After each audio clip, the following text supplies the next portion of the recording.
Bonsoir à tous, le face-à-face de la semaine, Éric Zemmour, Emmanuel Vargon, une heure de débat entre l'éditorialiste et la ministre déléguée au logement. Voici le sommaire. Premièrement, première partie, pourquoi la question des logements sociaux est-elle si épineuse en France? Pourquoi certains logements sociaux sont devenus invivables? Faut-il aussi revenir sur la loi SRU qui impose 25% de logements sociaux?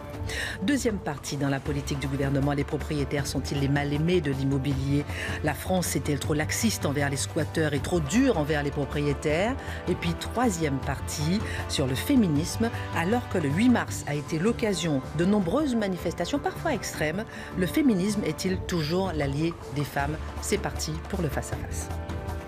Bonsoir Emmanuel Vargon, bonsoir Éric Zemmour. Bonsoir. Alors Emmanuel Vargon, vous étiez déjà venu débattre ici avec nous sur ce plateau il y a pile un an.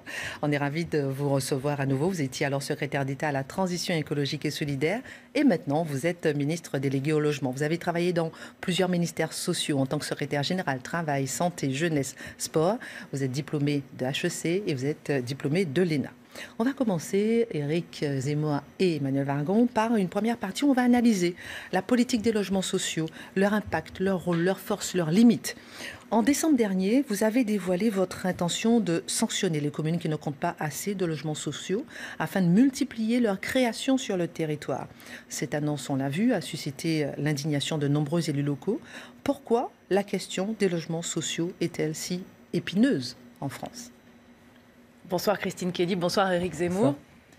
En fait, la question importante en France, c'est la question du logement tout court. Parce que le logement, c'est à peu près 24% des dépenses des Français. C'est la première dépense dans la dépense d'un ménage. Et on a encore beaucoup de Français qui cherchent à se loger et qui n'y arrivent pas bien. Donc, en fait, on a besoin de logements en France. On a besoin de logements parce que la population augmente un peu chaque année, c'est bien, on est un pays dynamique. On a besoin de logements parce que nos familles évoluent, nos manières de vivre évoluent. Et donc quand un couple se sépare avec des enfants, il y avait un logement, il en faut deux. Il faut des logements suffisamment grands pour pouvoir accueillir les enfants en garde alternée, ou le week-end. Et puis on a aussi besoin de logements parce qu'on déménage, il y a des mobilités professionnelles. On trouve un emploi pas à côté de chez soi, il faut lâcher le logement dans lequel on est et en trouver un autre. Et en fait, on a une tension forte, encore aujourd'hui en France, sur le marché du logement. Donc pour répondre à ça, en fait, il faut soutenir tous les types de logements. Soutenir l'accession à la propriété, on y reviendra sur la question des propriétaires, faciliter l'accès à la location sur le marché libre, et puis soutenir aussi le logement social. Nous avons 2 millions de familles en France qui sont en attente d'un logement social, dont un peu moins d'1,5 million qui ne sont pas dans le parc social aujourd'hui. Donc des gens qui sont logés en dehors du logement social et qui espèrent avoir accès à un logement social. Donc il faut construire des logements et construire des logements sociaux. Et simplement, quand on dit il faut construire, ça veut dire qu'il faut construire partout. On a besoin de logements sociaux, pas seulement à certains endroits, qui après deviennent des ghettos potentiellement. On a besoin de logements sociaux dans les grandes villes, à la périphérie de ces grandes villes, dans toutes les communes de France. Alors certaines le font, elles respectent cette loi dont vous avez parlé, 25% de logements sociaux. D'autres ne respectent pas la loi prévoit des sanctions et c'est ce que j'applique. Alors on va parler justement sur tous ces petits points. La loi SRU, on va revenir sur tous ces points. D'abord une crise du logement, Éric Zemmour. Alors on pourrait gloser sans fin sur la crise du logement, sur la montée des prix dans les grandes villes, sur le besoin de logement. Vous avez raison sur les phénomènes socio-économiques, le divorce, etc., qui font qu'il y a des besoins de logements nouveaux. Vous auriez pu ajouter l'immigration, parce qu'on va en parler, qui fait aussi qu'on a besoin de plus de logements. Mais d'abord, essayons d'aller sur ce point de la loi SRU et des logements sociaux, puisque c'est l'annonce que vous faites depuis des semaines. Vous dites deux choses. Vous dites, 1, je vais sanctionner ceux qui ne respectent pas, et 2, je vais prolonger cette loi au-delà de 2025, puisqu'elle devait mourir de sa belle mort en 2025. Et je suis opposé à ces 2 points. Je pense que c'est une loi inique, c'est une loi stupide, c'est une loi d'ailleurs communiste de M. Guesso. C'est une loi qui est une folie sur tous les plans. D'abord, c'est une folie arithmétique, parce qu'à chaque fois, si vous voulez, on dit on fait du logement social, mais vous savez très bien qu'on ne fait jamais que du logement social. Donc si on fait par exemple 30% de logement social, ça veut dire qu'on doit construire encore plus 70% d'autres logements. Donc c'est un bétonnage sans fin. Deuxièmement, c'est une folie sociale. Parce qu'en vérité, vous allez mettre du social, vous allez le mettre où ? Évidemment, dans les coins où le foncier n'est pas cher. Donc vous allez encore densifier des endroits qui sont déjà hyper remplis de logements sociaux. Troisièmement, c'est une folie écologique. Vous passez votre temps, et vous vous souvenez de notre débat, à nous expliquer que il faut être écologique, il faut protéger la nature, etc. Et vous sanctionnez les maires qui ne bétonnent pas. Enfin, c'est une folie économique, parce que qui dit plus de population pauvre, dit plus de services publics qui vont avec, plus de gymnases, plus de tout ça, alors qu'ils ne payent pas beaucoup d'impôts.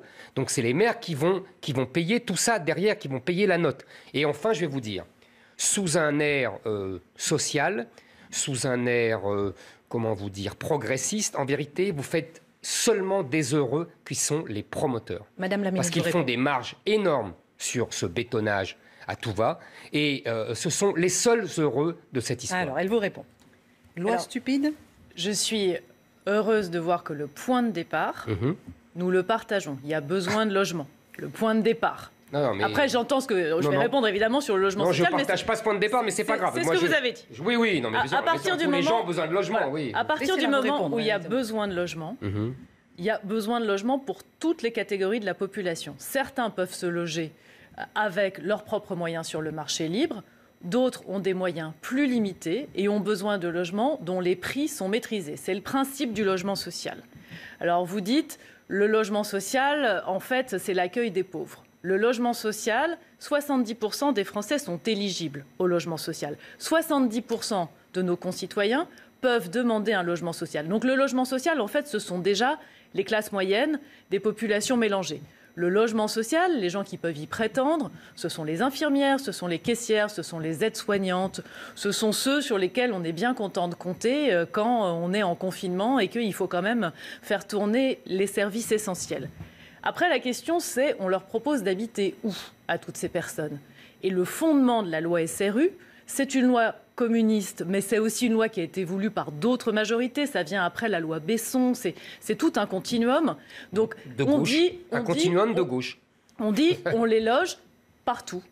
Les caissières, les infirmières ont le droit, comme vous, comme moi, d'habiter dans les centres-villes, de ne pas avoir à faire 1 heure de transport pour être toujours plus loin. Partout, ça veut dire qu'on équilibre et que dans une commune donnée, l'objectif est d'atteindre 25% de logements sociaux. J'étais hier en visite à Saint-Germain-en-Laye pour une rénovation de copropriété. Saint-Germain-en-Laye, ils sont à 23% de logements sociaux, ils continuent à construire.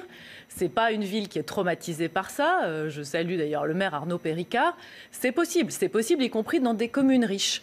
Donc il n'y a pas d'impossibilité, il n'y a pas d'incompatibilité à aller construire du logement social, y compris dans des communes riches. Donc c'est la raison pour laquelle, premièrement, je soutiens cette loi, et deuxièmement, je souhaite qu'elle soit prolongée. Madame la ministre, vous n'avez pas répondu sur le fait que, je me permets, folie arithmétique, folie sociale, folie écologique, folie économique, alors, je me permets. Tout à fait, vous avez raison. Donc je crois avoir répondu à la question sociale. Je voudrais répondre rapidement à la question arithmétique. Oui, on a un système un peu mécanique qui fait qu'à chaque fois qu'on construit, on augmente à la fois le besoin de construction et le besoin de logements sociaux. En prolongeant la loi SRU, moi je suis prête à retravailler avec les élus. D'ailleurs, j'en rencontre beaucoup. J'ai été interpellée par certains, je suis soutenue par d'autres, des maires, y compris des maires de bonne foi qui me disent c'est difficile. Et donc en prolongeant, et on aura ce débat au Parlement dans la loi dite 4D, qui est la loi de décentralisation, on peut voir comment trouver des systèmes qui sont plus souples et qui permettent aux maires de bonne volonté de construire. Donc il y a une possibilité, en prolongeant, d'améliorer ce système arithmétique. Enfin, folie écologique. Moi, je suis ravie de voir cette sensibilité écologique qui s'exprime. Mais ça, c'est contre le béton et contre l'enlaidissement, là, vous me trouverez toujours. Mais c'est vraiment un discours d'écolo, si vous me permettez, un peu primaire. Parce que c'est pas grave. On peut dépasser la contradiction entre on a besoin de construire, on a besoin d'arrêter d'étaler toujours plus la ville, et c'est forcément du béton. Et d'ailleurs, on a sorti il y a un mois environ une réglementation environnementale de la construction très ambitieuse qui va vers des matériaux plus biosourcés, qui va vers des matériaux qui émettent moins de carbone. Donc on peut construire décarboné, on peut construire avec de la nature à côté, on peut construire dans des programmes dans lesquels chacun est bien, et donc ça n'est pas incompatible. Madame Wargon, vous savez, vous connaissez les chiffres, dans toute l'Europe, la France représente déjà 40% du logement social construit dans toute l'Europe. On va s'arrêter où? On va aller jusqu'où? Vous voulez combien de parts de logement social dans toute l'Europe? Mais c'est même philosophique ce que je vous dis. Vous dites... Vous comprenez, le logement social, ça a une histoire magnifique. Vous la connaissez aussi bien que moi. Vous savez comment ça commence, sous le Second Empire, à la fin du 19e siècle. C'est le logement pour les ouvriers qui venaient travailler dans les villes, financé par les grands patrons, par les Rothschild, par les banquiers Pereire, par les grands patrons catholiques, etc. Puis ça devient un mouvement patronal et syndical on est d'accord. Après la Seconde Guerre mondiale. Et ensuite, vous savez qui arrive? Les paysans, l'exode rural, puis les pieds noirs, et puis enfin les immigrés. Et qui venaient d'abord d'Italie, d'Espagne. Moi, j'ai grandi, j'ai vécu dans les logements sociaux. Donc, je peux vous raconter comment ça se passait quand j'étais petit. Et puis, il y a un basculement de ces logements sociaux, parce qu'il faut arrêter de tourner autour du pot. Pourquoi les maires ne veulent pas construire de logements sociaux? Mais parce que les gens qui votent pour eux ne veulent pas de logements sociaux chez eux, parce qu'ils ont fui les logements sociaux. Et ce n'est pas parce qu'ils détestent les petites gens, les infirmières dont vous parliez, etc. Non, c'est parce qu'aujourd'hui, les logements sociaux signifient des logements islamisés. Et vous le savez très bien, c'est-à-dire qu'on a une population à 80 ou 90% venue du Maghreb ou d'Afrique noire, qui a imposé ses mœurs dans ces quartiers de logements sociaux et qui ont fait fuir les autres. Contrairement à ce qu'a dit votre président d'ailleurs, il est faux de dire que c'est la France qui les a mis là pour ghettoiser. C'est l'inverse. Vous êtes d'accord avec ces chiffres, Madame la Ministre ? Attendez. Sur le chiffre que vous avez donné, si vous permettez, sur le chiffre que vous avez donné. Non, parce que je continue mon développement. Je sais bien. Mais sur le chiffre, j'aimerais que la Ministre... Je répondrai. Oui, mais sur le chiffre, je vais laisser Éric Zemmour aller au bout du raisonnement. Les 40%, c'est sûr. Le chiffre par rapport à l'Europe, c'est sûr. C'est le seul chiffre que j'ai donné. Sur ce chiffre-là, alors si je dois répondre sur les chiffres, on a 17% de logement social dans le parc de logement français. C'est le même chiffre au Royaume-Uni. C'est 38% aux Pays-Bas, qui n'est pas non plus un pays totalement communiste. Et après, le logement social, c'est un modèle qui est en France financé par l'État. En Allemagne, il est plutôt financé par des acteurs privés. Je vous répète qu'on représente 40% du logement social en Europe. Mais en fait, le chiffre intéressant, c'est pas le modèle. Ah ben ça vous plaît pas ce chiffre, mais c'est comme financé par l'État. Le chiffre intéressant, c'est la part du logement aidé dans chaque pays. Et moi, je voudrais vous en donner un autre, puisque vous parliez d'Italie. Je vais terminer votre raisonnement. Parce que Kelly nous a interrogé sur les chiffres. On a un des plus faibles taux de surpeuplement dans le logement en France. Surpeuplement, c'est-à-dire trop de personnes pour une surface donnée. 7,5%. Dans des pays dans lesquels il y a moins de modèles de logement soutenu comme le logement social, je pense à l'Italie dont vous parliez tout à l'heure, on est à entre 25 et 30% de surpeuplement. Donc le logement social, c'est aussi ce qui nous permet que les Français soient logés dans des conditions décentes. Ça a été un très gros progrès, le logement social. Mais bien sûr que ça a été un très gros progrès, mais je vous l'ai dit au départ. Je vous l'ai dit au départ, mais arrêtez de dire les Français. Vous savez très bien qu'aujourd'hui, dans les logements sociaux, il y a une part énorme d'étrangers. Vous savez aussi que 20% d'étrangers. 80% de Français. Les étrangers sont en situation régulière. Il y a beaucoup de Français venus de l'étranger. Oui, mais pour moi, tous les Français sont des Français. Oui, mais pas pour les gens qui y habitent. Parce que c'est pas le même mode de vie, chère madame. Il faudrait y aller. Et vous comprendriez ce qui se passe. C'est que c'est pas le même mode de vie. Et que les Français ont fui ces quartiers où on ne peut plus vivre à la française. Vous confondez le logement social et les grands ensembles. Alors, la question que vous posez sur les logements sociaux, en fait, c'est une question que vous posez sur les grands ensemble. Alors, Éric Zemmour termine son développement et ensuite vous répondez. C'est essentiellement du logement social. Oui, mais le logement social ne se réduit pas aux grands ensembles. Ça ne se réduit pas, mais vous chipotez. Un tiers des logements sociaux ont été construits dans les 30 dernières années. Un logement social, une résidence de logement social, aujourd'hui, c'est 20 logements. Je comprends. Emmanuel Wargon, c'est pas 200, c'est 20. Je comprends que mon développement vous embête parce que tout a commencé dans les années 70 avec l'instauration du regroupement familial et que votre père était un des principaux responsables de cette mesure. Donc je comprends que ça vous embête, mais ça a fait basculer l'immigration d'une immigration de travail à une immigration de peuplement, et ça a fait basculer l'existence des gens dans ces logements sociaux. Et je vous dis, quand vous dites il faut remettre les infirmières, etc., dans les logements sociaux, vous avez tout à fait raison, mais ils ne veulent pas y revenir, parce qu'ils ont tout fait pour les fuir, parce que justement ces quartiers étaient invivables, parce qu'on ne vivait plus à la française, parce qu'on vivait selon les mœurs islamiques, et que les femmes se faisaient chasser des cafés, qu'elles se faisaient insulter quand elles étaient en jupe, et que les caïds de la drogue régnaient au pied de chaque immeuble. C'est ça le logement social, Madame Vargon. Mais moi, je suis d'accord avec c'est ça que vous appelez le logement social. Et alors, donc les gens le fuient. Alors, elle vous répond. Évidemment, je ne suis pas du tout d'accord avec cette analyse et je vais essayer de vous expliquer pourquoi. D'abord, donc je vous disais, il y a 2 millions de personnes qui demandent un logement social aujourd'hui. Donc si les gens voulaient fuir les logements sociaux, on n'aurait pas autant de demandeurs. L'Union sociale de l'habitat, donc l'ensemble du logement social, a fait une enquête satisfaction auprès des habitants de logements sociaux. Je crois que c'est en 2019. 89% de gens sont satisfaits du logement social dans lequel ils habitent. Ça, c'est un chiffre, c'est une donnée. Donc, les gens sont globalement satisfaits. Ils sont partis. Ceux qui n'étaient pas satisfaits sont partis. Pas vraiment, puisque ceux qui sont dedans sont satisfaits, donc ne cherchent pas particulièrement à le fuir. Et ceux qui ne sont pas dedans sont demandeurs. Parce que 2 millions de ménages demandeurs, c'est beaucoup, dont 1,4 million, je vous le disais, qui ne sont pas encore dans le logement social. Ensuite, moi, je ne fais pas la même assimilation que vous entre logement social égale immigration égale délinquance. C'est une assimilation que je réfute. Toute la France le fait, Madame Vargon. Pardonnez-moi, mais toute la France le fait. Vous la faites, vous êtes la seule à pas la faire, c'est votre opinion. Ça n'est pas mon point de vue. Nous avons une difficulté sociale dans certains grands ensembles. C'est pour ça que je vous parlais des quartiers de la politique de la ville. Parce que je ne crois pas que ce dont vous parlez, ce soit les logements sociaux à Saint-Germain-en-Laye, on en parlait tout à l'heure, dans lesquels les choses se passent très bien. La question que vous posez, c'est comment est-ce qu'on lutte contre la concentration de la pauvreté et des difficultés dans les quartiers de la politique de la ville. Ce n'est pas la question que je pose. D'abord, je voudrais revenir à un point de base. Je ne vous avais pas répondu à ça. Je vous ai dit, nous représentons déjà 40% de la part du logement social en Europe. Et j'aurais dû continuer, si j'avais pu, continuer en disant que nous avons déjà un financement énorme du logement social, je crois, 60% des fonds collectés par le livret A qui vont vers le logement social. Or, moi, je considère que ces fonds et cet argent qu'épargnent les Français devraient cesser d'aller au logement social pour aller vers les entreprises. Ça serait beaucoup plus utile de faire cela. Et donc c'est pour ça, c'est une autre raison pour vous dire qu'il faut arrêter avec cette obsession du logement social qui est en fait, en plus, la plupart du temps, du logement immigré, islamisé, et qui est une pompe aspirante de l'immigration. Mais les entreprises elles-mêmes ne sont pas d'accord avec vous. Elles financent le 1% logement, qui maintenant s'appelle Action Logement.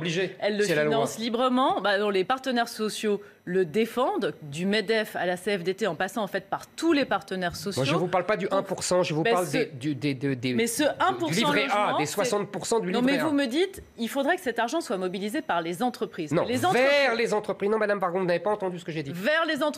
Je veux dire que l'argent du livret A doit aller pour loger les salariés. Leur argent du livret A serait beaucoup mieux utilisé si elle allait vers l'investissement des entreprises. Donc il n'y a pas vraiment besoin d'aider les Français à se loger. Ils peuvent se débrouiller tout seuls. Pour les aider, il y a une autre façon. C'est d'arrêter l'immigration. C'est de mettre la préférence nationale pour le logement social et arrêter de les donner à des étrangers. Oui, ça c'est une façon d'aider les Français. Et d'ailleurs, ça serait beaucoup plus efficace en plus de le faire ça généralement avec toutes les prestations sociales qui relèvent de la solidarité. Si on mettait tout cela avec une préférence d'abord aux Français, les Français seraient aidés. Mais vous prenez le problème à l'envers. Les Français, encore une fois, ils sont 80% dans le logement social. Les autres sont des étrangers en situation régulière. Et les mêmes infirmières dont on parlait tout à l'heure, les aides-soignantes, voire des médecins à diplôme étranger, sont ceux qui font aussi tourner nos services publics essentiels ou nos services essentiels tout court. Et ce sont des personnes qui sont bienvenues sur le territoire national quand elles sont en situation régulière. Mais de toute façon, 80%, du logement social, je le redis, ce sont des Français qui y habitent. Et ces Français-là, et ceux qui sont à la porte du logement social, en ont besoin. Sont hypocrites et tous les Français le savent que c'est hypocrite. Mais c'est pas grave, vous avez le droit d'être hypocrite. Vous refusez de poser la question en termes de classe sociale et en termes d'inégalité. Et moi, c'est comme ça que je la pose. On a l'impression qu'il y a un décalage, comme dit Éric Zemmour, effectivement. Une impression, alors, éclairez-nous peut-être, parce qu'on a l'impression que sur ces 80% de Français, que ça ne correspond pas forcément à la réalité. Donc, je crois d'ailleurs que Éric Zemmour ne conteste pas ce chiffre. Les logements sociaux sont occupés à 80% par des Français. Je ne conteste pas ce chiffre, je conteste simplement le mode de vie de ces quartiers. Vous ne voulez pas voir qu'on n'est plus. Mais vous mélangez tout. Un coup, vous me parlez de Français, un coup, vous me parlez d'immigration, un coup, vous me parlez de mode de vie. Je vous parle d'immigration parce que. Un coup, vous me parlez de quartier, un coup, vous me parlez de. Pas du tout, Madame Bargon. Vous avez dit le mode de vie dans ces quartiers. Donc là, on parle de quartier tout d'un coup. Je vous parle d'immigration parce que c'est une immigration incessante qui arrive tous les ans à coup de entre 400 000 et 500 000 personnes de l'étranger qui viennent tous les ans. Donc il faut bien les loger.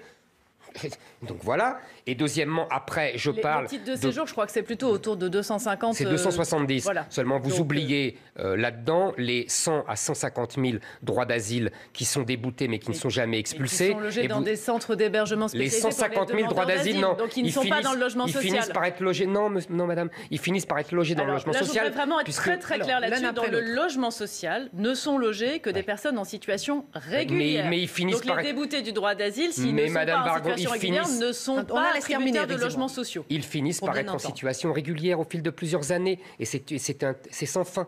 Et quand je vous dis... Mais parlez avec les gens. Quand vous parlez avec les gens, ils vous disent qu'ils fuient le logement social. Ils vous disent pas, ils réclament le logement social, mais pas le logement social tel qu'il existe. Le logement social tel qu'il devrait être. Il y a une chaîne là entre... Vous vous êtes arrêté dans les années 70-80 sur le logement social. Non, justement non. Il y a eu le logement social que vous appelez de vos voeux, ou en tout cas dont vous êtes nostalgique d'une certaine manière, les immeubles de briques rouges, de première couronne, qui logeaient des ouvriers. Bien avant les années 70. Et ça, c'est le logement social bien avant les années 70. Et jusque-là, on est d'accord pour dire que c'est un logement social qui permet une mixité sociale et une vie de toutes les classes sociales ensemble, dans les mêmes quartiers de bonne qualité. Après, il y a eu le logement social des grands ensembles. Et ces grands ensembles immobiliers, ces grands ensembles des quartiers de la politique de la ville, ont concentré beaucoup de logements, parfois des logements sociaux, même souvent des logements sociaux, parfois des copropriétés, c'est-à-dire des logements privés, parce que Clichy-sous-Bois, le Chêne Pointu, Grigny 2, ce ne sont pas des logements sociaux, ce sont des copropriétés. Les quartiers nord de Marseille, ce sont des copropriétés. Mais il y a aussi beaucoup de logements sociaux. Et là, dans ces quartiers, on a tout d'un coup eu beaucoup de logements, avec beaucoup de personnes avec des revenus très modestes, très peu de services publics, une école qui n'arrivait pas à fonctionner dans de bonnes conditions, pas d'emploi, pas de perspective.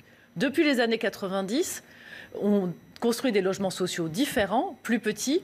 Depuis le plan Borloo, on rénove la politique de la ville, on rénove... 40 milliards, madame. C'est-à-dire environ 4 milliards d'euros par an, ce qui fait en moyenne 800 euros par an, par habitant des quartiers. Ça a coûté 40 milliards à la France. Et ça marche. Ce que je vois. Ah, ça marche ? Oui, ça marche. Ah bon, mais vous voyez pas tous les jours, là, en ce moment, les émeutes dans les quartiers rénovés par le plan Borloo ? Mais vous êtes allé dans des quartiers rénovés ? Parce que moi, je suis allée à Pantin, au Courtille, parce que je vais vous dire quelque chose. Et c'est un quartier dans lequel il y avait quasiment 100% de logement social. Pour le coup, c'était du logement social. C'était un espèce de serpent, vous savez, cet urbanisme futuriste des années 70 qu'on referait plus aujourd'hui. Il a été ouvert sur la ville. On a mis des logements en accession à la propriété. On a mis des logements libres, des équipements. La médiathèque est en train de finir d'être construite.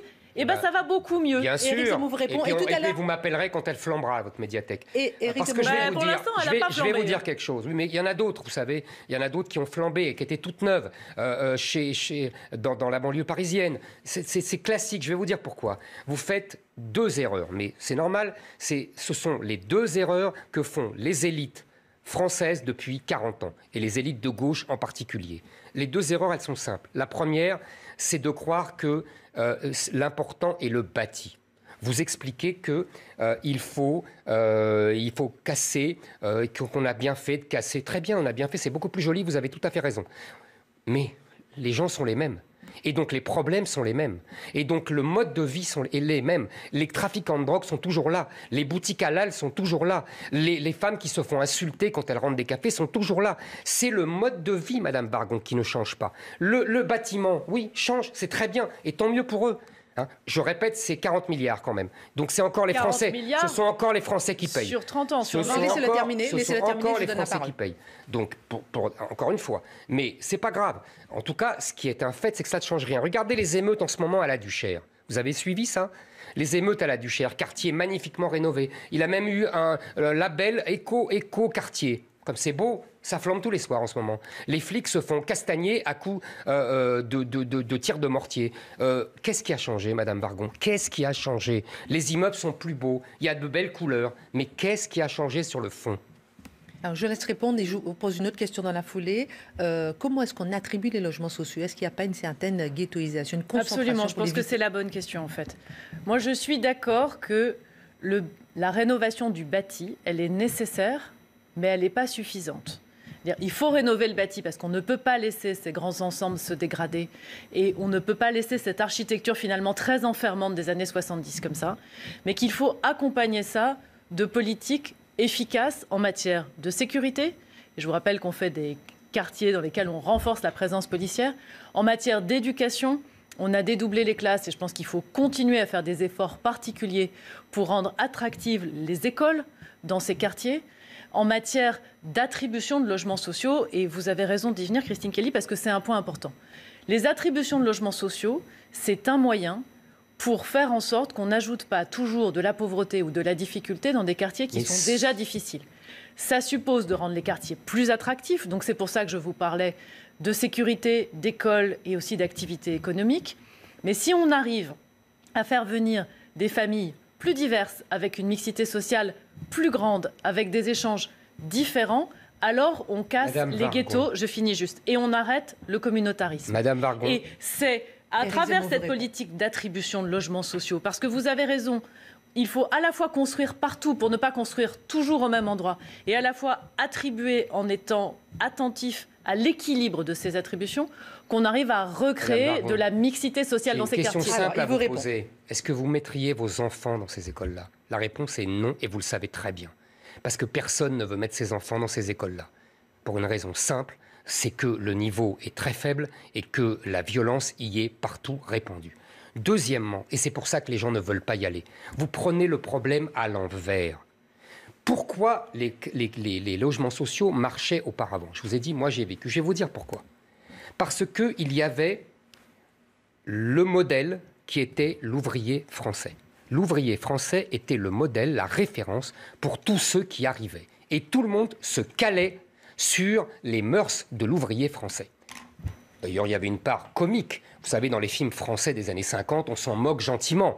On a des tirades magnifiques de Bernard Blier ou de Gabin contre ce mode de vie, le tiercé, le café, etc. Vous voyez, ça, c'est le mode de vie de l'ouvrier français sur lequel tout le monde se calait. Ça s'appelle l'assimilation, Madame Wargon. Et à partir du moment où, à partir des années 70, où la gauche, la bourgeoisie, se sont moqués de l'ouvrier français, l'ont traité de beauf, l'ont délégitimé et ont promu le droit à la différence, l'exaltation des différentes communautés, des différentes cultures. On a le mode de vie aujourd'hui dans les logements sociaux. Et donc, comme le mode de vie n'était plus français, ce que j'essaye de vous expliquer, les gens sont partis. Donc il ne restait que les gens qui vivaient à la mode islamique. Même les Maghrébins qui tentent de s'assimiler à la société française, fuient ces quartiers-là. Donc c'est pour vous dire que c'est absolument un autre monde, une autre vie, un autre pays en vérité. Ce n'est plus la France. Et donc quand vous dites il faut mettre de la sécurité, mais vous rigolez. Vous êtes déjà allé en voiture avec les flics. Les flics ont une trouille bleue de rentrer là-dedans. En plus, ils ont consigne de ne surtout pas répliquer. Donc il faut qu'ils arrivent à 10 camions de CRS pour être respectés et encore. Alors. Vous êtes dans le monde de oui, Madame Wargon. Madame la ministre. Vous êtes expliqué qu'il faut plus de sécurité et qu'il faut, il faut peindre les bâtiments en rouge. Mais ça ne change rien. Alors, vous iriez habiter au Courtillère ? Non, c'est sûr qu'elle ne mettra pas ses enfants là-bas. Je vous en prie, Éric Zemmour. Je voudrais répondre sur le problème. Répondez-moi, Madame la ministre. Moi, j'ai habité essentiellement en région parisienne. J'ai habité dans différents arrondissements de Paris, dont le 19e arrondissement de Paris, qui n'est pas l'arrondissement le plus riche. Et après, je pense que la question, elle est... Quand vous dites vous prenez le problème à l'envers, oui. En fait, ces quartiers, ils sont là. Ils sont dans cette situation-là. ils sont dans cette situation parce que finalement, on a laissé se développer à la fois beaucoup de pauvreté, à la fois du communautarisme et à la fois de l'islamisme radical et du séparatisme. Une fois qu'on est face à ces quartiers, on fait quoi? On dit, bon, ok, ils sont là, on tourne les yeux, c'est pas notre problème, on a déjà mis de l'argent, arrêtons, puis tant pis pour les gens qui y habitent, et puis voilà, ça nous intéresse pas. Moi, c'est pas ma conception. Ma conception, c'est de dire, on essaye d'améliorer les choses. On fait progresser ces quartiers. Donc oui, c'est bien d'investir sur le bâti, parce que de toute façon, c'est une condition nécessaire. Et oui, il ne faut pas faire que ça. Donc forcément, il faut redévelopper l'école. Il faut que l'école soit de nouveau un endroit dans lequel l'égalité des chances puisse vraiment s'exprimer. Oui, il faut mettre plus de sécurité. Oui, il faut supprimer les logements sociaux les plus anciens, les plus délabrés. Quand on reloge, vous savez qu'on ne reloge pas dans les quartiers. Toutes ces opérations de démolition, reconstruction, avec ces 4 milliards par an qu'on dépense chaque année pour ces quartiers, et c'est bien, toutes ces opérations, si vous le dites, on démolit et on reconstruit et on reloge ailleurs, justement pour retrouver une forme de mixité. Donc face à ces quartiers, soit on les abandonne, et quand on les abandonne, et en fait c'est là je trouve le paradoxe de notre discussion, c'est vous qui êtes tellement anti-communautariste, on les abandonne au communautarisme. Donc soit on les abandonne, soit on recherche à recréer la communauté française et l'universalité à laquelle, en tout cas, moi je crois. Sur ce sujet, ensuite on passe à un autre sujet, il reste 25 minutes. Je n'abandonne personne, simplement j'exige de ces gens qu'ils s'assimilent, ou alors qu'ils peuvent rentrer chez eux. C'est le choix, il est comme il était avant la France des années 80, c'est-à-dire l'assimilation ou le retour dans le pays. C'est d'ailleurs mieux pour tout le monde, parce qu'il y a des gens qui ne veulent pas s'assimiler à la culture française, que je peux comprendre très bien. Et je suis sincère. Vous savez, le roi du Maroc lui-même le disait. Les miens, en parlant des Marocains, ne deviendront jamais français. Ce n'est pas moi qui disais ça, c'est le roi du Maroc, Hassan II, lui-même. Donc je comprends très bien, moi, qu'on tienne à sa culture et à ses mœurs. Je n'ai pas de mépris pour ces gens, aucunement. Simplement, je dis qu'en France, il faut s'assimiler à la culture française. Sinon, c'est la responsabilité de l'État de les mettre devant ce choix. Et l'État ne le fait pas. L'État se contente par votre bouche de dire on va repeindre les immeubles. Non, repeindre les immeubles, ce n'est pas ça le boulot de l'État. Le boulot de l'État, c'est de penser au peuple français et de penser qu'on peut agréger des gens qui viennent de l'étranger s'ils s'assimilent à la culture française. Les autres doivent considérer qu'ils sont étrangers et qu'ils doivent rentrer, surtout s'ils sont chomeurs, etc. La responsabilité de l'État, c'est l'intégration. Et les outils d'intégration... Vous voyez, vous parlez d'intégration et pas d'assimilation. L'intégration. Les outils d'intégration que sont l'école, la sécurité, le développement économique, l'accès à un emploi. Et après... dans les personnes que vous stigmatisez, parce que c'est quand même ça que vous faites. Je stigmatise personne, je vous assure, je stigmatise personne. Il y a beaucoup de Français, de jeunes qui sont Français, nés en France, de parents qui sont eux-mêmes Français. Peut-être que ces parents français n'étaient pas Français initialement, mais ils ont été naturalisés volontairement. Donc ça fait partie de la France, ils sont Français, autant que vous et autant que moi. On vous a bien entendu là-dessus, tous les deux. On va parler du féminisme dans un instant, donc on garde un peu de temps parce qu'il nous reste 25 minutes et je vois que le débat est très vif. Au début de son mandat, Emmanuel Macron a transformé l'impôt de solidarité sur la fortune en impôt sur la fortune immobilière afin de taxer seulement les patrimoines immobiliers. Pourquoi ce choix de viser seulement l'immobilier? Quelle logique derrière? Bonne ou mauvaise? La logique était d'éviter la fuite massive des capitaux qui investissent dans les entreprises et les activités françaises, les activités économiques françaises, et de permettre à des investisseurs de venir investir pour réindustrialiser le pays, pour recréer des emplois. Et d'ailleurs, ça a plutôt bien marché puisque l'attractivité économique française a beaucoup augmenté depuis le début du quinquennat. Ça se voit dans tous les classements internationaux. Alors évidemment, 2020, c'est une année qui va être difficile à interpréter en matière d'attractivité compte tenu de la pandémie. Mais on a retrouvé avec cette mesure et quelques autres une attractivité pour des investisseurs. On a besoin d'emplois en France, on a besoin d'investissements en France, d'investissements productifs. Vous avez tout à fait raison. D'ailleurs, j'approuve tout à fait, moi, Emmanuel Macron, d'avoir supprimé une partie de l'impôt sur la fortune. Il aurait dû finir le travail. Je ne comprends pas pourquoi il a laissé l'impôt sur la fortune, uniquement l'impôt sur l'immobilier. En plus, franchement, ça rapporte 3 fois rien. Je crois que c'est 1,3 milliard. C'est ridicule. On jongle avec les dizaines et les centaines de milliards et on est là à garder un impôt qui rapporte 1,3 milliard, qui en plus est injuste parce que les vrais riches ne sont pas touchés par cet impôt. C'est une espèce de classe moyenne, surtout classe moyenne supérieure, si on veut, qui a pu acheter un appartement à Paris. Et avec la hausse du prix à Paris, elle a vite atteint le plafond de 1 million, 1,3 million. Bon. Ou alors à l'île de Ré, vous connaissez l'histoire de ces gens de l'île de Ré qui ont des maisons qui sont devenues hors de prix. Je pense qu'il aurait dû finir le travail. Il aurait dû supprimer cet impôt. Et je vous répète, l'important, et là on va être d'accord, l'important c'est de diriger l'argent vers les entreprises. Et donc il faut tout faire pour diriger l'argent vers les entreprises, y compris, je vous le répète, détourner cet argent du logement social vers les entreprises. Je pense qu'il y a beaucoup mieux à faire que de financer sans fin du logement social. Il faudrait financer les entreprises. Ça n'a plus beaucoup de rapport avec l'impôt sur la fortune immobilière, le financement du logement social. Bien sûr, c'est global, c'est parce qu'on a discuté. Mais en tout cas, effectivement, il reste relativement peu de ménages concernés. Oui, et franchement, il y a une décote sur la résidence principale qui fait que quand vous avez acheté votre résidence principale et qu'elle a monté, vous savez bien il faut vraiment avoir un patrimoine immobilier élevé en résidence principale. À Paris, 1,3 million, franchement, l'appartement, on est vite 1,3 million dans les quartiers. 30%, ça fait du coup 1,7 million, 1,8 million, ça commence à faire beaucoup. Je ne pense pas que la totalité des auditeurs aient ce genre de patrimoine immobilier. Non, dans Paris, ça fait pas énorme. Ça dépend quel quartier, évidemment. Mais franchement, c'est pas des gens riches, en tout cas. Bon, alors, je continue parce que dans des affaires de squat, occupation illégale de logement, Madame la Ministre, comme celle de Toulouse, on se rappelle, Éric Zemmour, en février dernier, font régulièrement la une de l'actualité. La France est-elle trop laxiste envers les squatteurs et trop dure envers les propriétaires? Alors, moi, j'assume d'avoir proposé une disposition législative avec un député qui a été voté, qui renforce très fortement la lutte contre les squats chez les personnes, c'est-à-dire en résidence principale ou en résidence secondaire.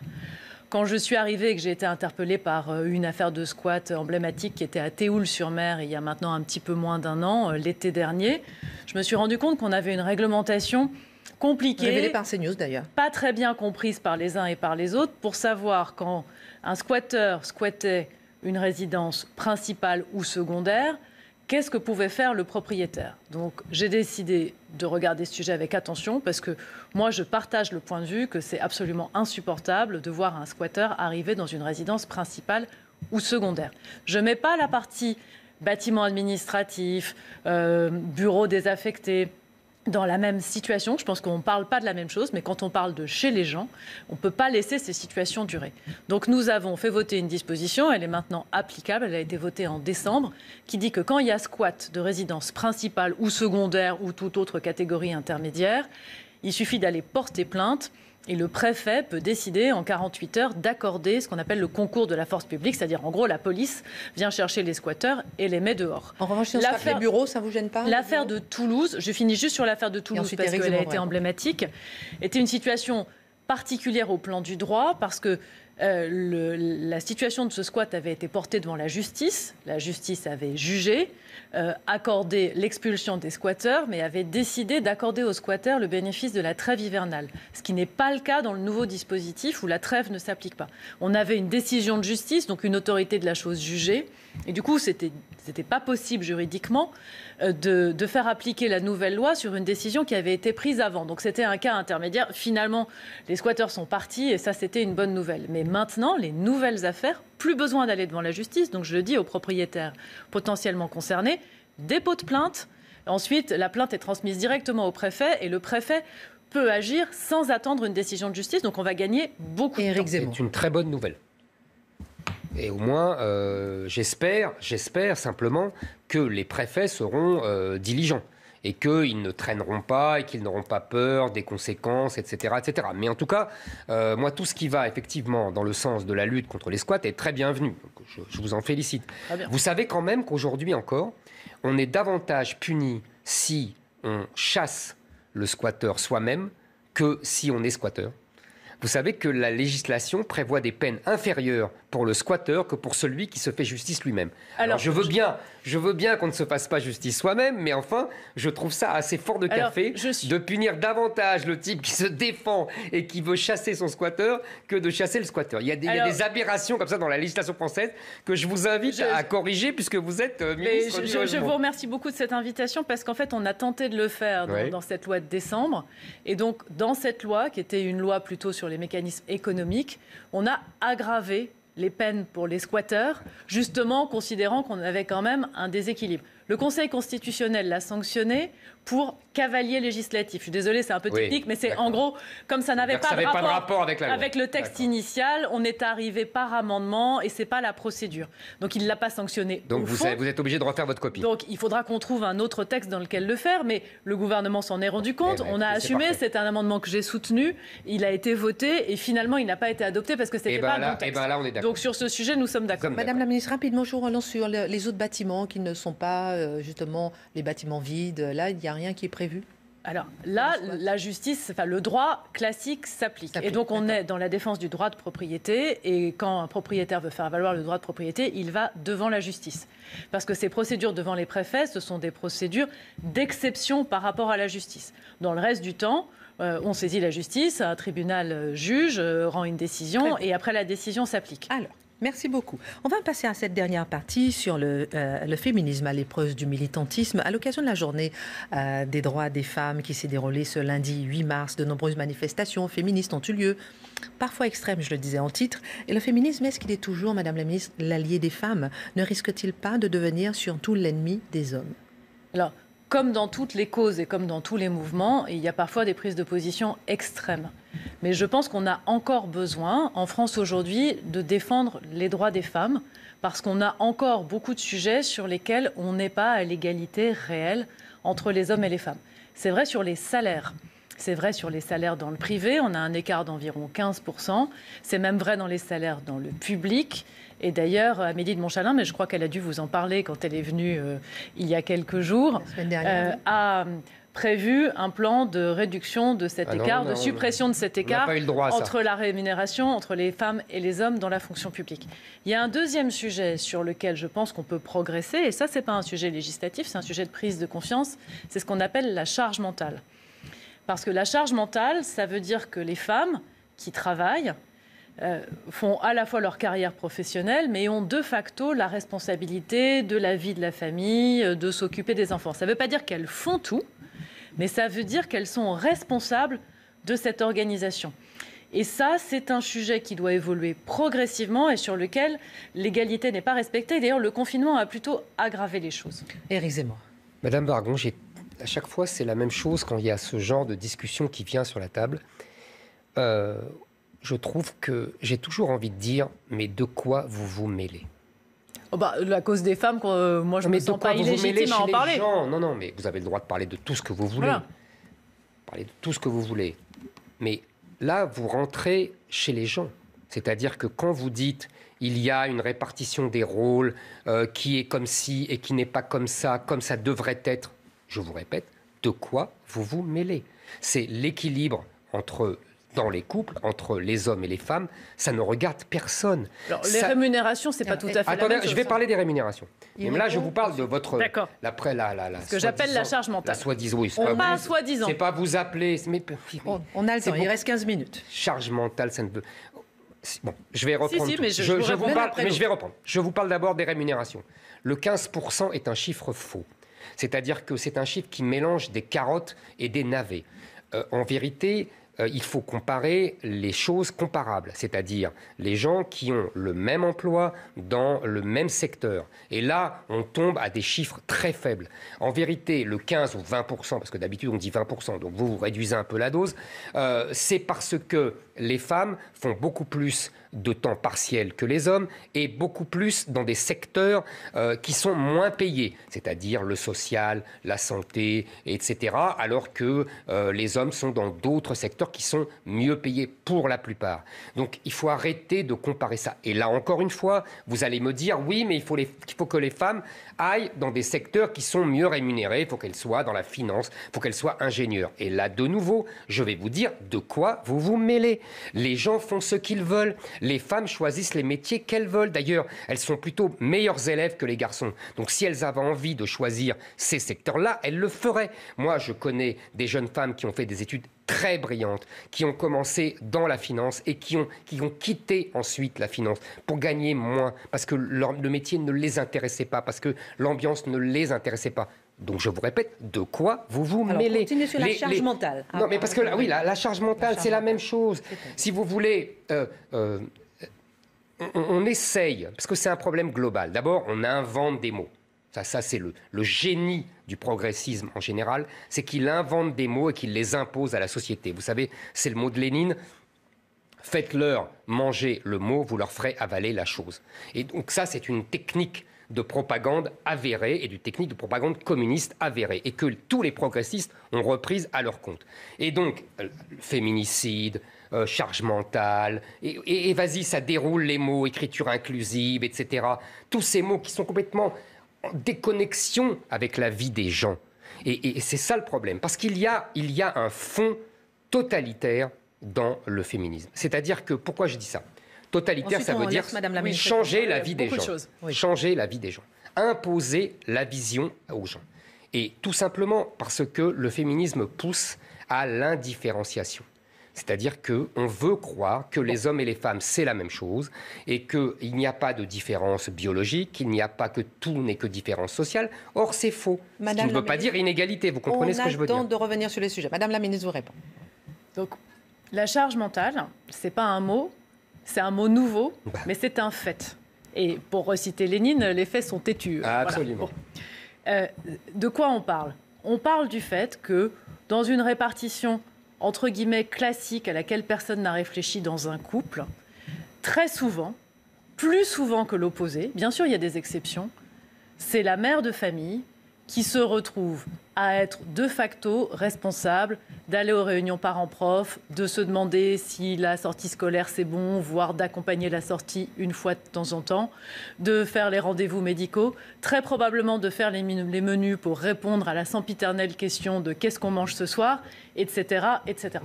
Moi, j'ai mené une carrière professionnelle avec beaucoup d'activités professionnelles. J'ai eu des moments de solitude et ça m'est arrivé, et je ne suis pas du tout la seule femme à qui ça arrive. Je me suis levée à 5h du matin pour faire le gâteau d'anniversaire de mon petit bout de 5h à 6h avant d'aller bosser, parce qu'il faut un gâteau d'anniversaire, qu'il aime bien le gâteau que maman fait, et que acheter un gâteau, c'est pas pareil. Est-ce que ça vous a fait plaisir? Est-ce que ça lui fait plaisir? Alors, cette responsabilité... Alors, ça ne me fait pas plaisir de me lever à 5h du matin pour faire un gâteau. Ça me fait plaisir de lui faire plaisir, mais ça ne me fait pas plaisir d'avoir à me lever à 5h du matin pour le faire. Ce que je veux dire, c'est que les femmes ont de facto une responsabilité de faire fonctionner qui est plus forte que les hommes. Et ça, pour moi, c'est un sujet qui devrait être discuté dans les couples. Qu'après ce soit choisi par les uns... vous vous mêlez? Mais c'est quand même extraordinaire. Pardon, Éric Zemmour, je vous ai pas dit que je voulais légiférer sur le sujet. Mais les gens font ce qu'ils veulent. Vous croyez qu'ils n'en parlent pas? Vous croyez que les femmes sont muettes? Vous croyez qu'elles ne savent pas dire tiens, tu pourrais faire ça, tiens, tu pourrais faire ci? Vous avez fait un très long développement, donc je vais juste vous répondre. Parce que je trouve ça dingue. Je n'ai pas dit qu'il fallait légiférer. J'ai même, dans ma première réponse à Christine Kelly, dit sur ce sujet, c'est clairement pas un sujet sur lequel il faut faire du droit. C'est un sujet qu'il faut simplement mettre en évidence. Il faut simplement qu'on en ait conscience. Et après, les hommes et les femmes, à l'intérieur des couples, d'ailleurs, certains couples sont femmes et femmes ou hommes et hommes, à l'intérieur des couples, chacun est libre de décider ce qu'il fait. Mais cette prise de conscience, elle n'est pas naturelle et elle existe. Et sur le temps partiel, je voudrais vous répondre sur... Oui, les femmes sont plus souvent à temps partiel. Quand les femmes sont plus souvent à temps partiel, en particulier quand c'est du travail de bureau, le résultat, c'est qu'elles font le même boulot que les hommes, mais elles le font théoriquement en 4 jours, payées 4 jours sur 5. Si, je vous jure que c'est vrai. Quand c'est du travail de bureau, c'est très souvent comme ça. Elles finissent, elles ont parce que ce sont des missions, ce sont des tâches à accomplir, ce sont des projets. Elles finissent par faire à peu près la même chose, payer moins. Et évidemment que c'est cumulatif. Quand la question est de savoir qui prend un temps partiel pour s'occuper des enfants parce qu'il faut gérer le mercredi, le modèle dominant, avant qu'on y réfléchisse, et il est en cercle vicieux, c'est plutôt la femme qui le prend, ne serait-ce que parce que son salaire initial est plus bas, et donc on sacrifie moins de salaire. Mais c'est un cercle vicieux, ça veut dire qu'elle ne peut jamais progresser. Vous dites... Éric Zemmour, est-ce que vous n'êtes pas, si vous permettez, dans le déni sur ce sujet? Ah, pas du tout. Pas du tout, au contraire. Je vais vous dire, ça n'est pas librement choisi. C'est absolument librement choisi. Non, et je vais vous dire, ça n'est pas mais vrai. bien sûr que si. Et vous dites, sans avoir réfléchi. Mais c'est faux. C'est faux. C'est de la reproduction de modèles. Non, mais oui, mais la reproduction de modèles, il a du bon, le modèle. C'est de la reproduction de modèles inconsciente. Le modèle vient d'où, Madame Vargon?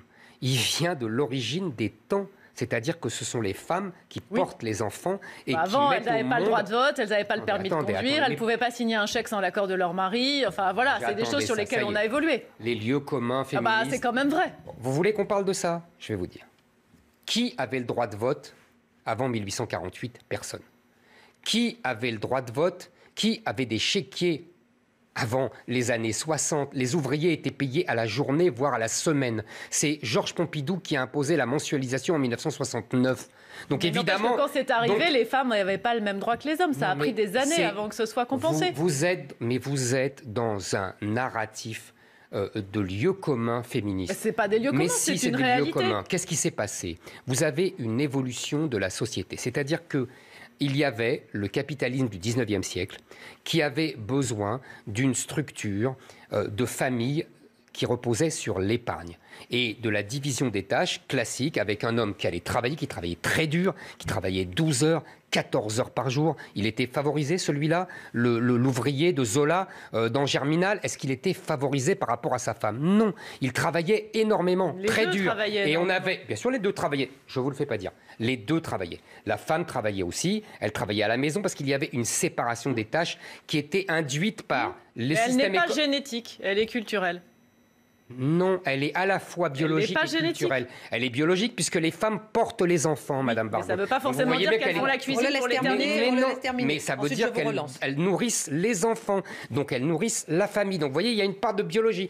Et il y a une part, vous avez raison, de culturel, comme toujours. Mais vous savez, c'est une vieille histoire. Pascal disait déjà, je crains que ce qu'on appelle nature ne soit déjà une coutume, comme la coutume est une seconde nature. Donc il y a toujours eu un mélange. La différence... Mais il est temps de le questionner, que ces choix soient faits librement. Depuis des millions d'années, on questionne. Donc le mettre dans le débat, dire quelle est la place de la femme et de l'homme. Vous ne le mettez pas dans le débat. Mais si, non. La charge mentale, c'est juste une notion. Non, vous culpabilisez les uns et vous victimisez les autres. Mais je trouve que c'est une vision absolument injuste de la femme. La femme n'est pas une victime. La femme n'est pas une victime. La femme est libre. La femme est autonome. Elle réfléchit. Et si elle a ce mode de vie, c'est qu'elle le désire. Alors Emmanuel Vargon, lorsqu'il dit les femmes font ce qu'elles veulent, la femme infantiliser les femmes. Est-ce qu'il a raison? Qu'est-ce que vous répondez à ça? Non, je pense qu'il n'a pas... Ensuite, vous allez répondre aussi à ce qu'il a dit tout à l'heure, qu'il y a un fond totalitaire dans le féminisme. Qu'est-ce que vous répondez aussi à ça? Je pense que c'est une vision, pour le coup, idyllique, idéalisée de la liberté individuelle, de penser que les femmes font à chaque moment de leur vie les choix qui sont les choix qu'elles veulent faire en pleine conscience. Et qu'il y a beaucoup de cas dans lesquels les femmes acceptent d'internaliser, d'intérioriser des contraintes que les hommes n'acceptent pas d'intérioriser. Et c'est même vrai dans les négociations salariales, parce que pour avoir géré des équipes, une femme demandera moins facilement une augmentation, une femme se battra moins pour une augmentation salariale. Il y a un fond culturel qui fait que certaines femmes, pas toutes, certaines s'en libèrent et d'autres intériorisent les contraintes. Et que pour montrer que des modèles possibles sont différents, il faut avoir là aussi une mixité, pour le coup, entre les femmes et les hommes plus forte. Moi, j'ai été secrétaire générale d'un ministère. Et je me souviens d'une réunion, c'était il y a une dizaine d'années. On avait tous les secrétaires généraux du ministère, on était une quinzaine, et tous les préfets de région. J'étais la seule femme à cette réunion. Ça s'appelait le comité des 40 à l'époque. Ça a été supprimé, on a dû créer un truc équivalent depuis. Ça veut quand même dire quelque chose. Est-ce qu'il n'y a qu'une femme qui peut être secrétaire générale ou préfet de région? La réponse est non. D'ailleurs, maintenant, il y en a plus. Quand on est là, ça veut dire qu'on n'a pas de modèle. Ça veut dire qu'on ne se projette pas. Ça veut dire qu'on se dit « ça n'est pas pour moi, ça n'est pas possible ». Donc, vous ne pouvez pas tout faire reposer sur la responsabilité individuelle. Après, ça n'est pas une guerre des femmes contre les hommes. En tout cas, c'est pas comme ça que je le perçois. C'est simplement... C'est pas comme ça que vous le percevez. La possibilité que chacune trouve sa place. C'est comme ça que vous le reprenez. Moi, je vais vous dire. Non, je crois pas. Éric Zemmour vous répond et ensuite j'ai une dernière question. C'est l'erreur d'origine du féminisme. C'est-à-dire qu'ils l'ont plaqué, on l'a vu avec Simone de Beauvoir, on l'a vu après, plaqué la lutte des classes et la lutte des sexes. En vérité, c'est ça. Le mouvement féministe aujourd'hui plaque une lutte alors les femmes ont obtenu tout ce qu'elles voulaient et ce qu'elles pouvaient obtenir en vérité. Elles sont libres, elles sont autonomes, elles travaillent si elles veulent à l'extérieur, elles sont payées libres, elles font les études qu'elles veulent, elles ont les droits qu'elles veulent. Et tant mieux, et c'est très bien, je trouve ça très bien, mais ce que je veux je trouve ça très bien. Jusque-là, on est d'accord. Mais je vais vous dire, mais ce que vous ne comprenez pas, c'est que contrairement au discours dominant, ce n'est pas la lutte des femmes qui a changé tout ça. Ce sont simplement les conditions économiques qui ont changé. C'est-à-dire que le capitalisme a muté. Il faut que vous lisiez Christopher Lasch, vous comprendrez ce que je veux dire. C'est-à-dire qu'il est devenu un capitalisme de consommation et donc qui avait besoin de plus de consommateurs. Donc on a mis les femmes dans l'espace public. Deuxièmement, la technologie a libéré les femmes des tâches traditionnelles depuis des siècles parce qu'elles s'occupaient de la maison. Donc à partir du moment où la technologie les libérait, les femmes tout naturellement pouvaient aller travailler ailleurs. Il n'y a pas de rivalité, il n'y a pas de lutte avec les hommes. Si votre point c'est de dire qu'il y a beaucoup de progrès pour l'égalité réelle entre les hommes et les femmes, la réponse c'est oui. C'est le changement. Mais moi, mon point, c'est de dire qu'on n'y est pas encore tout à fait. Mais on n'y sera jamais parce qu'il y a des différences. Parce qu'il y a une obsession de l'égalitarisme. Non, c'est juste une question d'égalité des chances. Vous qui êtes tellement attaché au talent, à la méritocratie, une femme qui a des capacités, qui a un talent, qui sait faire, il faut qu'elle puisse monter jusqu'au plus haut. Mais elle peut. Encore difficilement. La preuve difficilement. Mais Madame Vargon, quand elle présente des examens, des concours, elle les ont. Dans la magistrature, il n'y a plus que des femmes. Alors, qu'est-ce que vous allez faire? Vous allez mettre la parité dans la magistrature parce qu'il y a trop de femmes? Dans l'éducation nationale, il y a trop de femmes. Est-ce que vous allez imposer la parité? Pourquoi vous ne la posez pas là? Pourquoi vous ne dites pas qu'il y a des contraintes qui empêchent les hommes d'aller dans ces métiers? Pourquoi vous ne le dites pas? Ça serait la même chose, vous voyez, c'est sans fin votre histoire. Et donc ça ne peut pas tenir. Donc c'est pour ça que moi, je préfère me référer à la liberté des gens, au choix des gens. Je ne prends pas les femmes pour des mineurs, je ne prends pas les femmes pour des enfants, parce que c'est ce à quoi revient votre discours. Ce sont des enfants et des mineurs éternels. Il faut toujours les aider. Les pauvres, elles sont martyrisées. Le premier combat, c'était d'avoir les mêmes... Elles sont des adultes, elles sont autonomes, elles font leur choix. Dernier mot là-dessus. Le premier combat, c'était d'avoir les mêmes droits, et c'est un combat qui est gagné. Et le deuxième combat, c'est qu'elles exercent ces droits, et il n'est pas encore totalement gagné. Bon, alors, il nous reste 1 minute 30. Dernière question. Le maire écologiste de Lyon a fait part, Madame la ministre, de son intention d'établir un budget genré pour la mairie afin que ce budget bénéficie autant qu'aux femmes qu'aux hommes. Est-ce que c'est excessif ou bien est-ce qu'il faut fixer un curseur de l'égalité homme-femme? Je pense que c'est une expérimentation. D'ailleurs, il l'a présenté comme ça en disant, il faut qu'on regarde quand même si ce qu'on fait de bonne foi, finalement, crée des déséquilibres. Je vais sortir du sujet budget, mais je vais vous répondre en 30 secondes. Je me suis occupée de rentrer dans ce qu'on appelle le label diversité quand j'étais secrétaire générale du ministère des Affaires sociales. Et donc on a regardé comment on recrutait sur tous les critères de discrimination. Et on s'est rendu compte que de bonne foi, on avait des pratiques discriminantes dans la manière dont on menait les entretiens, par exemple. Sur ce budget, c'est un peu la même question.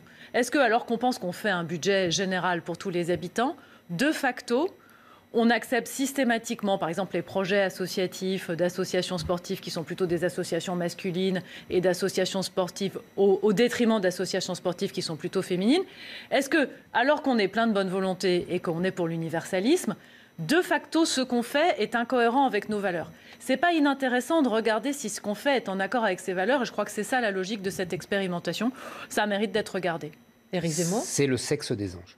C'est-à-dire qu'on se dispute comme à Byzance sur le sexe des anges, alors que la réalité aujourd'hui, ça nous ramène au début de notre conversation, Madame Vargon, là où les droits des femmes, alors réels, sont vraiment bafoués, ce sont dans les quartiers de logements sociaux où là, une culture islamique les néantise, comme dit Lévi-Strauss. Et c'est-à-dire qu'on les élimine et de l'espace public et on les enferme. Et là, vous ne dites rien. Et là, les féministes ne disent rien. Là, les féministes comme Caroline Dehaze disent qu'il faut élargir les trottoirs. Là, les féministes ne disent rien parce qu'elles se soumettent aux luttes intersectionnelles. Vous oubliez tout ça. Aujourd'hui, le féminisme est allié des pires ennemis des femmes et se soumet aux pires ennemis des femmes. Et là, on est à discuter, c'est pour ça que je vous dis c'est le sexe des gens à Byzance, on est à discuter de l'écriture inclusive ou des budgets genrés. C'est dérisoire. Et c'est triste pour les femmes qu'on abandonne vraiment. Moralité, Éric Zemmour, ensuite je vous donne le dernier mot, Madame la Ministre. Moralité, j'aime bien vous demander. Moralité, c'est qu'il y a effectivement... les femmes sont les égales des hommes, c'est une évidence, en droit, en dignité, mais tout ça est... En capacité. Mais Madame Vargon, depuis le christianisme, oui. Tout ça est connu. Bon. Et simplement, il y a aujourd'hui des femmes qui sont vraiment menacées, hein, dans des quartiers particuliers islamisés de notre pays. Et là, on ne fait rien pour elles et on préfère discuter d'écriture inclusive ou de budget genré. Madame la ministre, vous avez le dernier mot sur cette émission. On a démarré cette discussion sur le logement. Et moi, mon message sur le logement, c'est de dire que le logement peut être une solution et un outil pour avoir plus de mixité sociale partout en France. Et que moi, je crois que c'est la mixité sociale, notre capacité à avoir des classes sociales différentes qui vivent au même endroit, qui résoudra une partie importante des problèmes qui ont été cités. Merci. Donc c'est pour ça que je soutiens le logement social partout. Merci Madame la Ministre d'avoir été avec nous. Merci Éric Zemmour. Merci. Excellente suite de programme sur CNews.